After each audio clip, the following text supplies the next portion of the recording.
పరిశుద్ధ గ్రంథం ఛానల్ వీక్షిస్తున్న ప్రతి ఒక్కరిని దేవుని పేరిట వందనాలు తెలియజేసుకుంటున్నాం. ప్రేమ, సంతోషము, సమాధానం సదా మీకు తోడేంటి నడిపించునుగాక. నిన్నటిదేనా యెహెజ్కేలు గ్రంథం 12వ అధ్యాయం చదువుకున్నాం. ఈరోజు యెహెజ్కేలు గ్రంథం 13వ అధ్యాయం చదువుకున్నాం.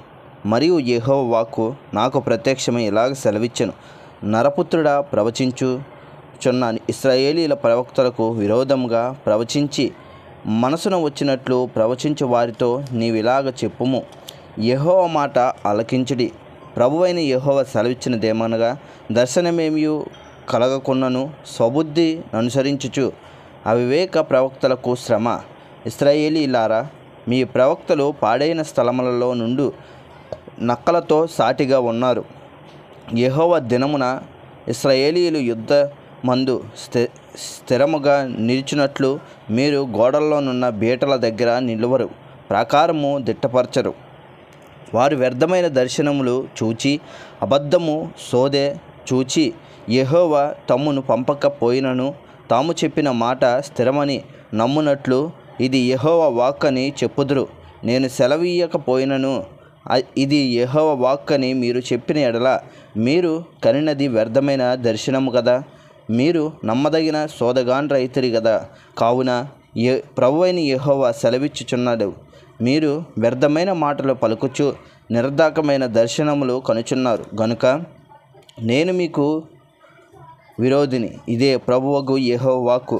వ్యర్థమైన దర్శనములు కనుచు నమ్మదగిన సోదగాండ్రైన ప్రవక్తలకు నేను పగవాడును. వారు నా జనుల సభలోనికి రారు, ఇశ్రాయేలీల సంఖ్యలో చేరిన వారు కాక పోవుదురు. వారు ఇశ్రాయేలీ దేశంలో తిరిగి రారు. అప్పుడు నేను ప్రభువైన యెహోవానని మీరు తెలుసుకొందురు. సమాధానమేమీ లేకపోయినను వారు సమాధానమని చెప్పి నా జనులను మోసపుచ్చుచున్నారు.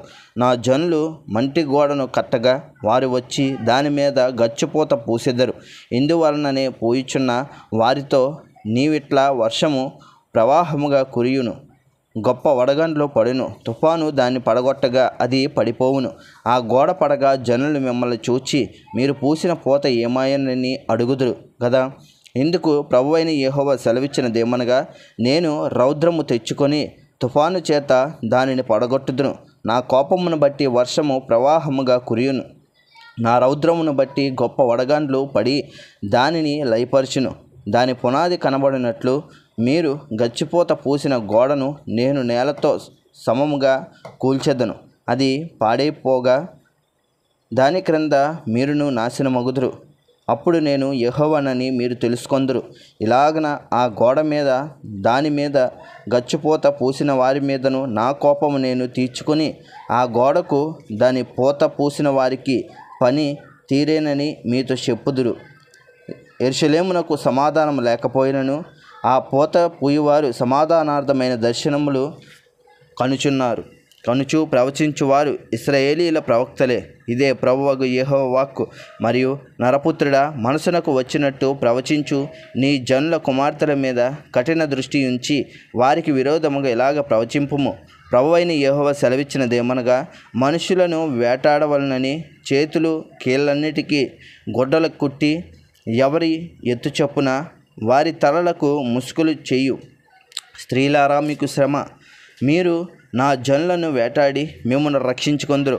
అబద్ధపు మాటలు అంగీకరించు నా జనులతో అబద్ధపు మాటలు చెప్పుచు చేరడు యవలకును రొట్టె ముక్కలకును ఆశపడి మరణమునకు పాత్రులు కాని వారిని చంపుచు బ్రతుకుటకు అపాత్రులైన వారిని బ్రతికించుచు నా జనులలో మీరు నన్ను దూషించెదరు. కావున ప్రభువైన యెహోవా ఇలాగ సెలవిచ్చుచున్నాడు, నేను దుఃఖపరిచిన నీతిమంతుని మనసును అబద్ధముల చేత మీరు దుఃఖింపజేయుదురు. దుర్మార్గులు తమ దుష్ప్రవర్తనను విడిచి తమ ప్రాణములను రక్షించుకొనకుండా మీరు వారిని ధైర్యపరుతురు గనుక మనుషులను వేటాడుటకై మీరు కొట్టుగొడ్డలకు నేను విరోధినై వారిని విడిపించెదను. మీ కౌగిటిలో నుండి వారిని ఓడబెరికి మీరు వేటాడు మనుషులను నేను విడిపించి తెప్పించుకొనిచెదను. మరియు నేను యెహోవానని మీరు తెలుసుకున్నట్లు మీరు వేసిన ముసుగులకును నేను చింపి మీ చేతిలో నుండి నా జనులను విడిపించెదను. వేటాడుటకు వారికను మీ వశము ఉండరు. మీరెక్కిన వ్యర్థమైన దర్శనములు కందురు, సోదె చెప్పక యుందురు. నేను యెహోవానని మీరు తెలుసుకున్నట్లు నా జనులను మీ వశము నుండి విడిపించెదను. ఇంతటితో యెహెజ్కేలు గ్రంథం 13వ అధ్యాయం పూర్తయింది. రేపటి దినాన యెహెజ్కేలు గ్రంథం 14వ అధ్యాయం చదువుకుందాం. ప్రేమ, సంతోషము, సమాధానం సదా మీకు తోడేంటి నడిపించునుగాక. ఆమెన్.